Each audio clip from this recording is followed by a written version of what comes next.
Welcome to Ethanol Producer Magazine's top headlines from the past week. I'm your host, Jacob Noterman.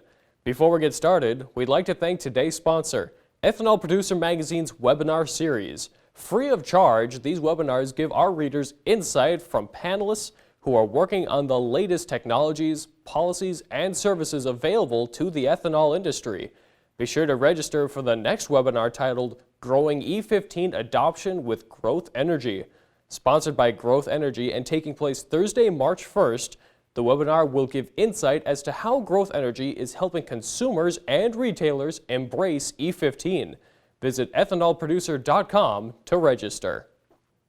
Members of the European Parliament endorsed a set of proposals on January 17th, referred to as the Post-2020 EU Renewable Energy Directive, or RED II. The proposals call for a 35% improvement in energy efficiency to be achieved by 2030, along with a minimum 35% share of energy from renewable resources and a 12% share of renewables in transport.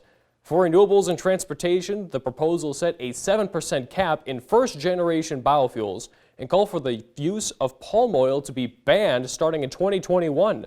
The proposals also set a mandate for advanced biofuels, renewable transport fuels of non-biological origin, and waste-based fossil fuels and renewable electricity.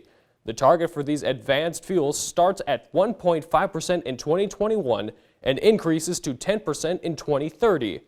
EPURE, the European Renewable Ethanol Association, called on the EU to do more and stressed a need for a renewable energy policy that looks beyond labels like conventional or advanced and instead considers the real sustainability credentials of biofuels.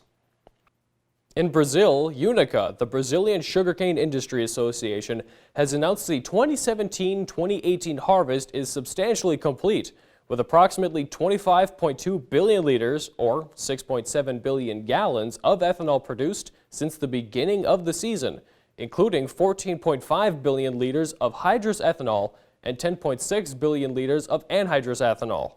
This includes ethanol manufactured from sugarcane and corn feedstocks. Corn ethanol production reached 36.6 million liters during the second half of December. Since the beginning of the current sugarcane harvest, corn ethanol production has totaled 319.1 million liters, up from 140.4 billion liters during the same period of the previous year. Ethanol sales between April 1st and December 31st reached nearly 20 billion liters, down 1.9% when compared to the 20.3 billion liters sold during the same period of 2016. UNICA said the decrease reflects a 6.8% reduction in domestic sales of anhydrous ethanol, which reached 17.1 billion liters last year. American drivers are continuing to go further with E15.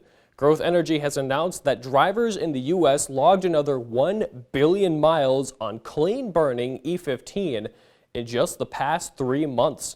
The total number of miles driven on E15 now sits at more than 3 billion.